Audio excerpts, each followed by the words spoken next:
तुम्हें बचपन से एक चीज बार बार सिखाई गई है, लोन मत लेना, डेट बर्बाद कर देता है।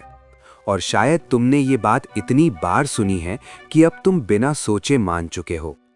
लेकिन एक आदमी था जिसने इतना डेट लिया कि अगर वो फेल होता तो सिर्फ वो नहीं, पूरा सिस्टम हिल जाता। और फिर भी दुनिया उसे सक्सेसफुल बोलती है। क्यों?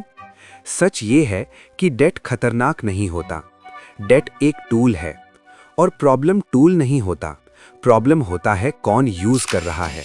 1970s का न्यूयॉर्क, कंक्रीट जंगल जहां हर बिल्डिंग एक स्टोरी है पावर, मनी और रिस्क की। यहीं एक यंग लड़का अपने फादर के साथ कंस्ट्रक्शन साइट्स पर खड़ा रहता था, डील्स सुनता था, लोगों को ऑब्जर्व करता था और धीरे धीरे एक पैटर्न समझने लगा था कि यहाँ पैसा कमाने वाले लोग अपना पैसा यूज ही नहीं करते। उसका नाम था डोनाल्ड ट्रंप, लेकिन उसकी रियल आइडेंटिटी उसका नाम नहीं था। उसकी रियल आइडेंटिटी थी उसका माइंडसेट। जब आम लोग पैसे कमाने लगते हैं तो वो सेविंग्स करते हैं, एफडी बनाते हैं, सेफ इन्वेस्टमेंट्स करते हैं, क्योंकि उन्हें सिखाया गया है रिस्क से दूर रहना। लेकिन उसने रिस्क को अवॉइड नहीं किया, उसने रिस्क को वेपन बना लिया। उसने एक पुरानी बिल्डिंग देखी जिसे आम आदमी रिस्की बोलकर इग्नोर कर देता, लेकिन उसने उसमें पोटेंशियल देखा, लोकेशन देखी, फ्यूचर डिमांड देखी और सबसे इंपॉर्टेंट बैंक का पैसा देखा। उसने लोन लिया बिना इतनी सिक्योरिटी के, सिर्फ एक चीज पे, कॉन्फिडेंस। यहां एक डेंजरस रियलिटी समझ लो। बैंक तुम्हें पैसा नहीं देता क्योंकि तुम्हें जरूरत है। बैंक तुम्हें पैसा देता है क्योंकि उसे लगता है तुम उसका पैसा मल्टीप्लाई करोगे। गरीब आदमी लोन लेता है सरवाइव करने के लिए, पावरफुल आदमी लोन लेता है एक्सपैंड करने के लिए। और यही डिफरेंस गेम चेंज कर देता है। उसने पहली डील की, फिर उसके अगेंस्ट और लोन लिया, फिर दूसरी डील, फिर तीसरी, और धीरे धीरे वो एक लूप बना रहा था। डेट से एसेट, एसेट से बड़ा डेट, और बड़ा डेट से और बड़ा एसेट।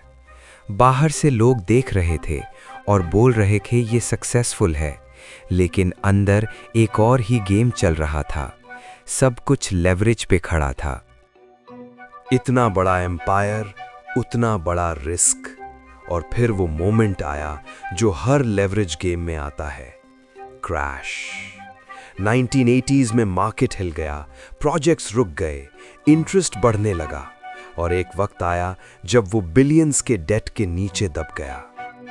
यहां से कहानी खत्म हो जाती अगर वो आम इंसान होता, लेकिन यहां से असली गेम शुरू होता है। आम आदमी बैंक के पास जाके बोलता है, प्लीज मुझे टाइम दे दो, लेकिन उसने सिस्टम को समझ लिया था। वो बैंक के पास गया और सिचुएशन को उल्टा कर दिया। मैसेज सिंपल था, अगर मैं डूब गया तो तुम भी डूब जाओगे। और यही वो मोमेंट था जहां पावर शिफ्ट हो गया। डेटर पावरफुल बन गया और लेंडर डिपेंडेंट। ये सबसे डार्क रूल है जो तुम्हें कभी ओपनली नहीं सिखाया जाएगा। जब तुम छोटा लोन लेते हो तो प्रॉब्लम तुम्हारी होती है, लेकिन जब तुम ह्यूज लोन लेते हो तो प्रॉब्लम बैंक की हो जाती है।